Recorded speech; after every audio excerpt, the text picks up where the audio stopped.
Teman bincang saya kali ini adalah Mbak Margareta Tinuk Suhartini atau akrab dipanggil dengan Mbak Tinuk. Mbak Tinuk adalah founder dari Perempuan Berkebaya Indonesia Yogyakarta.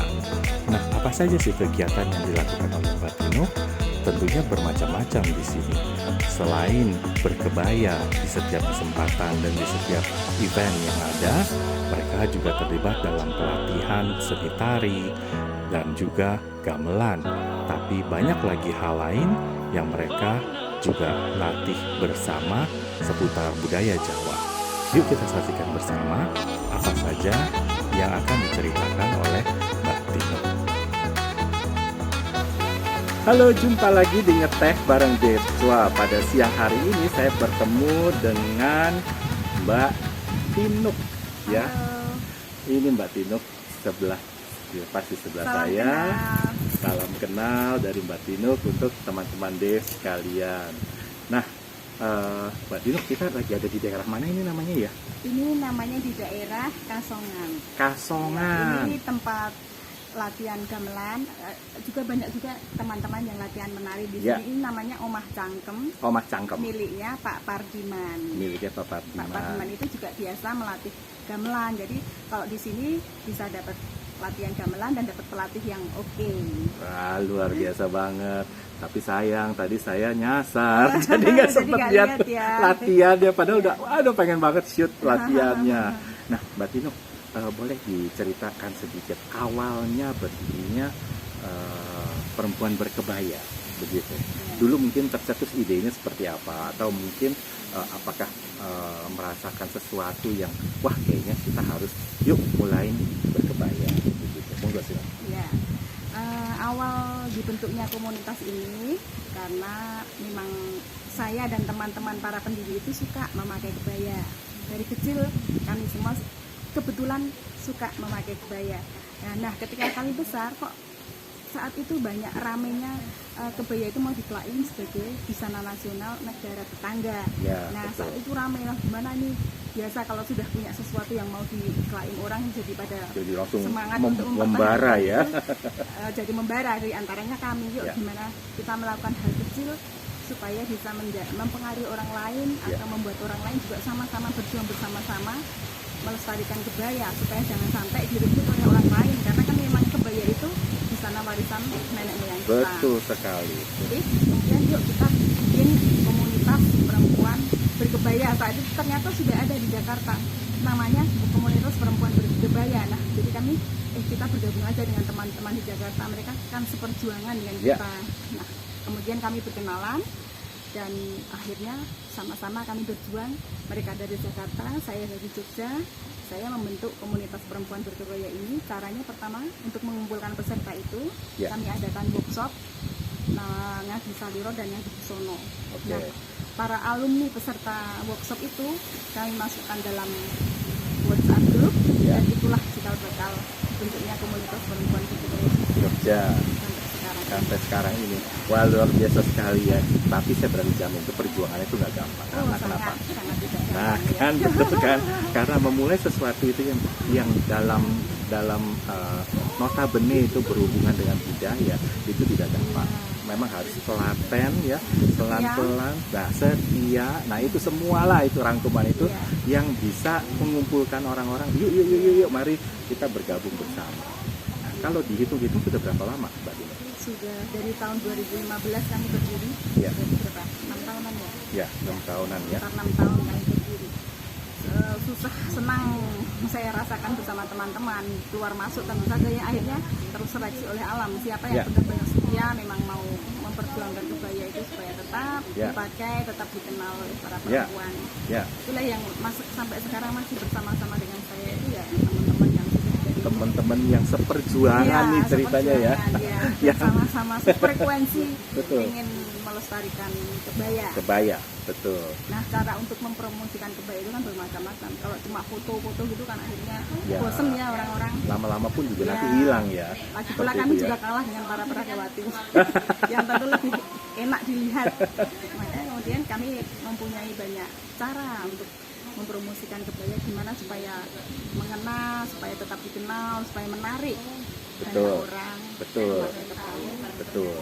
Nah itu kalau saya suka melihat cuplikannya di IG Mbak Tino, Ya. wah itu ragamnya luar biasa dari terkadang di satu tempat mereka bisa joget bareng gitu loh dengan menggunakan kebaya ya. Lalu kadang-kadang mereka juga pergi kemana-mana pun juga selalu menggunakan kebaya dan terkadang dengan sanggul lengkap. Itu yang saya terus terang salut ya. Karena di era sekarang itu orang untuk sanggulan yaitu hanya mungkin dalam kurun waktu hidupnya itu bisa dihitung ya. Kalau nggak acara besar, kalau nggak pernikahan ya, wisudaan, hanya itu saja.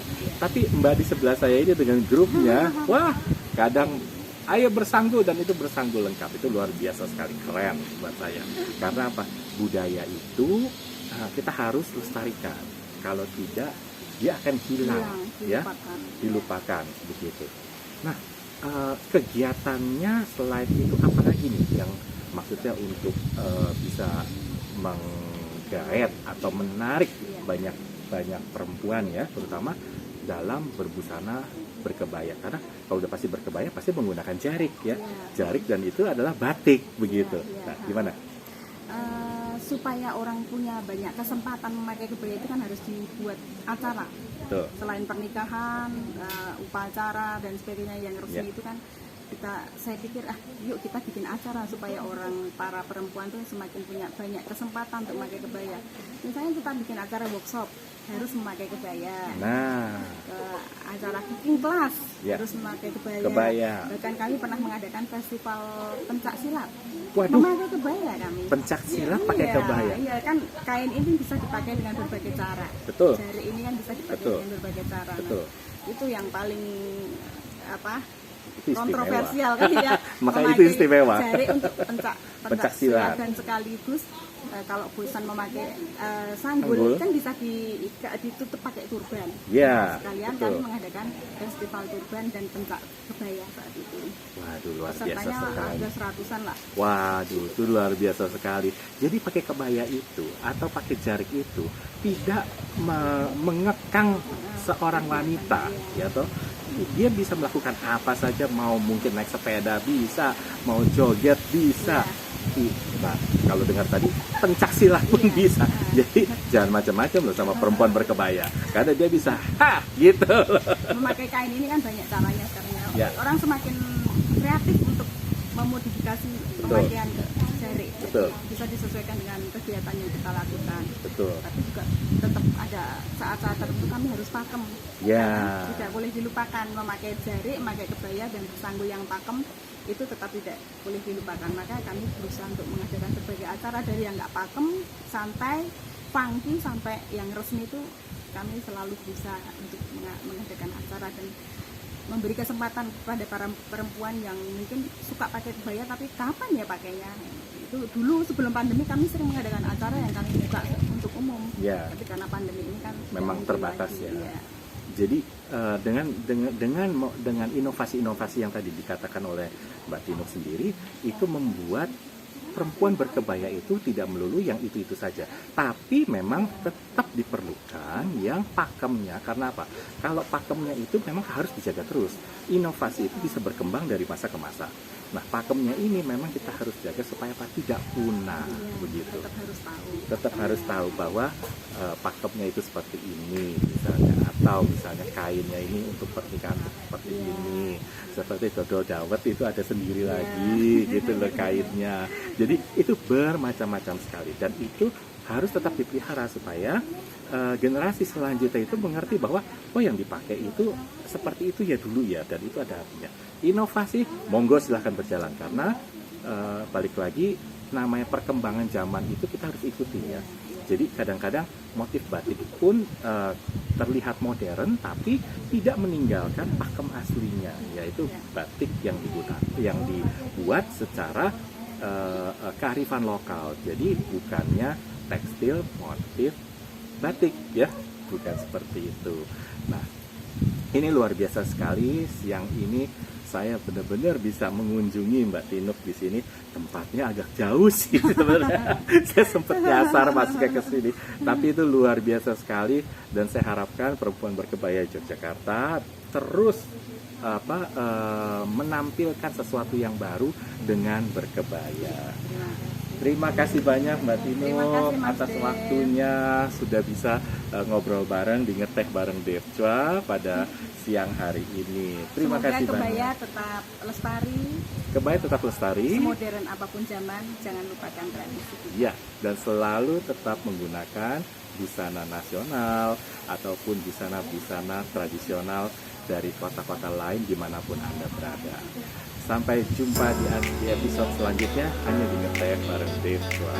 Sampai jumpa. Terima kasih.